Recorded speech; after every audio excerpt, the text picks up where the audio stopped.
Hello, this is Rory with the Love Chat, and today's topic is diagnosing your ex. Now, this is video number 57. If you have a question you'd like for me to consider featuring on the Love Chat, please write it in a comment below. And if you enjoy these videos, please subscribe and hit like. Now then, this is a cautionary tale about post-breakup trying to diagnose your ex as a narcissist, or trying to diagnose your ex with an anxiety problem, or generalized depression, or anything that would explain away some of the behaviors that you were seeing near the end of the breakup. And a lot of us do this as a form of self-preservation. You see, we don't want to know that our ex is capable of hurting us, because for so long, we believed that they're one way.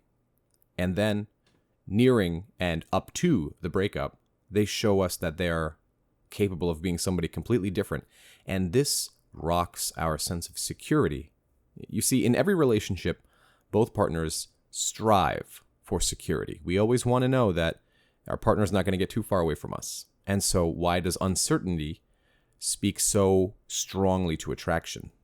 And the reason is because when you are not completely certain about where your partner stands, you're not completely secure, and we chase security. The true root of all attraction is security and anxiety. It's a never-ending balance between the two. If we're anxious about our partner, that means we don't feel secure. If we're completely secure in our partner, typically, not always, because a lot of people have struck a good balance with this, but typically, it means that we find our partner to be boring. And we need to balance security also with excitement. We want to be able to trust our partner and feel secure in our partner and know that our partner won't abandon us. And at the same time, we want to be excited by them, and we want to not know what's coming. So anxiety doesn't necessarily need to be bad anxiety. Although I realize the word has a negative connotation, sometimes we can be anxious for something good, like maybe a birthday or visiting an old friend. What I see a lot of people do, and I was guilty of this too after my breakup, is I wanted desperately for there to be something wrong with my ex. Now, I know how that sounds, but think of it this way. If my ex is going through some sort of anxious episode, or if she is a diagnosed narcissist, or she has generalized depression, or she's going through a rough time in her life, well, that gives me the permission and the freedom to explain away all the behaviors that I've seen. In truth, my ex is an adult, and she has the ability to make adult decisions. But after that breakup, I wanted so bad for there to be some sort of proof that she's going through a really rough time because of something she can't control. Because that would mean I'd be able to still love her and not acknowledge the fact that she hurt me deeply. What's important to remember is that even if somebody has a mental ailment, or rather perhaps a more safe way to put this is a not typically developing brain, they are still adults. And while their ailment will impact some of their decisions and thoughts and feelings, they still know right from wrong. And your ex still chose to hurt you in the way that they did hurt you.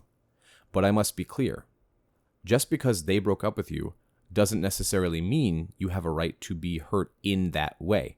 I'm not talking about being, having a heartache or anything like that. But what I'm kind of getting at here is that breaking up for them might have been the most mentally healthy thing they could do for themselves. And so the reason I create this video is because I've seen a lot of people come to me and say, I think my ex is a narcissist. And I'll ask, okay, well, why? Do you tell me some of the symptoms? Do you know what narcissism is?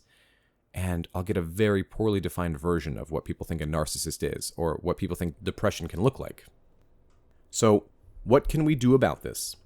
Okay, so unless your ex has been professionally, medically diagnosed and is on some form of medication, or they don't even need the medication necessarily, you should not be trying to diagnose them.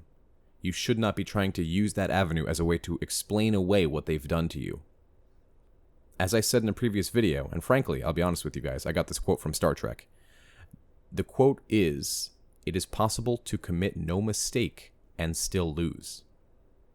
And all the same, it's possible for your ex to be completely mentally healthy in terms of, hospitals and doctor's visits and medication, but be a bad partner.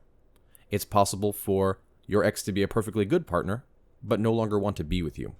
And I realize the duality here, and I realize that for a lot of you, You're looking for a reason as to how your ex could have done this to you.